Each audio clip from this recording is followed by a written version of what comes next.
Before you spend hundreds of dollars on an F-150 catch can, know this. A jar full of oily liquid proves the separator caught something. It does not prove your valves were heading toward failure, or that the part will ever pay for itself. Collected oil is not proof. The real answer depends on your engine generation, the exact kit, your climate, and whether that part is even legal on the road. So I'll separate what these actually do from what gets claimed, and give you a verdict for your specific truck. And I'm not selling you anything either way. Here's the mechanism, quickly. Combustion gases slipping past the piston rings create crankcase pressure, carrying gas, oil aerosol, fuel vapor, and moisture. Engines once vented that to the atmosphere. Emissions rules ended it. So modern engines route those vapors back into the intake to be burned. That's not a design flaw. The PCV system is an emissions device doing its job. A catch can, properly called an oil separator, is a canister plumbed into that line to trap some of the liquid before it reaches the intake. How much that matters comes down to how your engine delivers fuel. In a port-injected engine, fuel sprays upstream of the intake valves, so fuel contact and detergent chemistry can reduce deposits on them. Direct injection changed that. Fuel goes straight into the cylinder and doesn't wash the back of the intake valve. That's why direct injection engines have greater exposure to valve deposits. But be careful with the popular version of this story. Those deposits contain material from oil, crankcase vapor, fuel, exhaust contaminants, and engine wear. PCV oil is one contributor, not the whole mechanism. And port-injected engines still form deposits too. So, which engine do you have? The generations matter far more than the badge. The first generation 3.5 EcoBoost, roughly 2011 to 2016, and the first generation 2.7 EcoBoost, 2015 to 2017, are direct injection only. No port injectors, nothing washing those valves. That's the strongest mechanical case for reducing how much oil reaches the intake. The second generation 3.5 arrived for 2017 and the second generation 2.7 for 2018, both adding port injection alongside direct, which reduces that exposure and makes the benefit harder to quantify. Now the 5.0, because this one gets stated backwards constantly. The 2011 to 2017 Coyote is port injected. It never had direct injection at all, so the valve deposit argument barely applies to it. For 2018, Ford added high-pressure direct injection to that existing port system, making it dual. So a 2015 5.0 and a 2019 5.0 are not the same conversation, and neither one belongs in the same bucket as an early EcoBoost. Check your engine and year before you take anyone's advice. Now, what decides whether it's worth money, not just whether it works? A properly designed separator will remove some oil aerosol and condensate from the ventilation flow. That part is real. What's plausible but not established is that this meaningfully reduces valve deposits or long-term wear on your specific truck.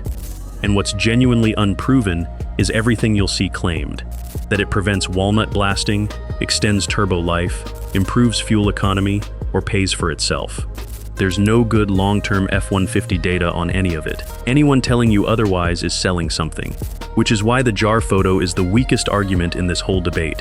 Collected liquid shows the separator pulled material out of the vapor stream.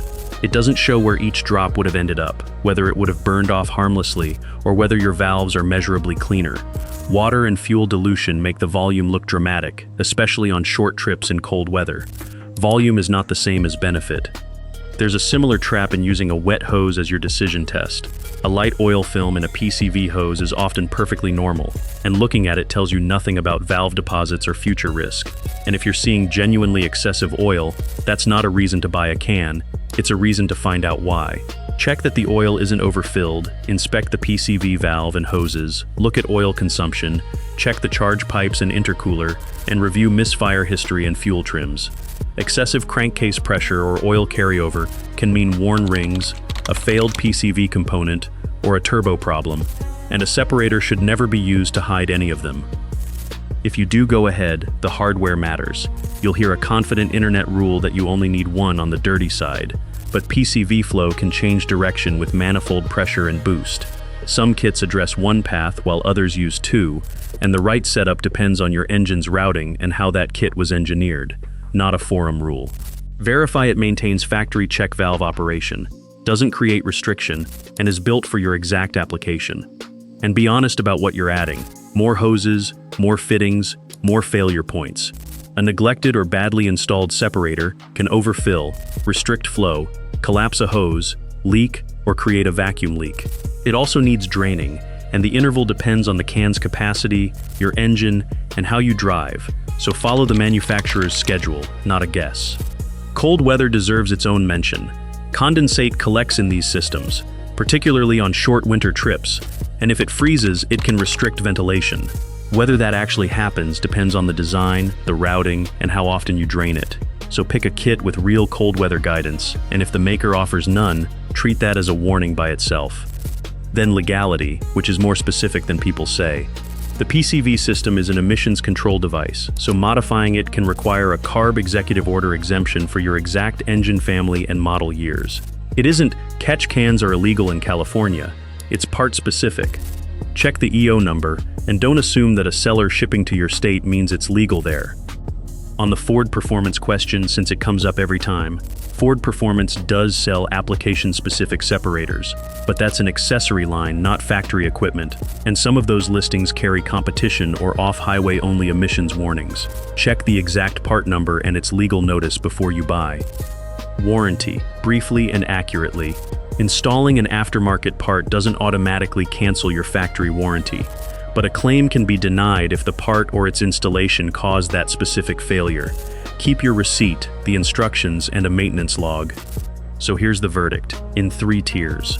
The case is strongest on a direct injection only EcoBoost, an early 3.5 or early 2.7, where you're keeping the truck long-term, a road-legal application-specific kit exists, you'll actually maintain it, and there's no unresolved oil carryover problem. Even there, the logic is sound, but the return on investment isn't proven. On a dual injection truck, a 2017 and later 3.5, a 2018 and later 2.7 or 5.0, with normal oil consumption and no symptoms, it's genuinely optional. It'll still collect oil. The valve argument is just weaker, and the payoff harder to demonstrate. And skip it, or diagnose first. If the kit has no road use approval for your state, you won't drain it. You're in a hard freeze climate with no product guidance. You've got oil carryover that needs diagnosis. You expect guaranteed power or mileage gains, or you're not keeping the truck much longer. Don't buy it because a jar looks dirty. Buy it only when the engine, the evidence, the kit, and your own maintenance habits all point the same way. If you want the rest of the upgrades that actually earn their money on this truck, and the ones that don't, that's next. I'll see you there.